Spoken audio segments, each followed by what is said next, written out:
These are the strongest engines we have in Africa. Are you seeing them at Toyota? Very top. We don't have VVTI's engines here. We don't have big 16s. We don't have turbo engines. This is all we got. The best.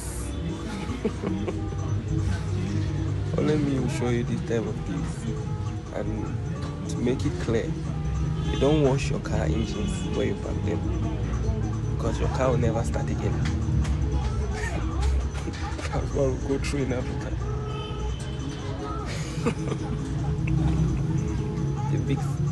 The small 16 engine here, one of the best and the strongest.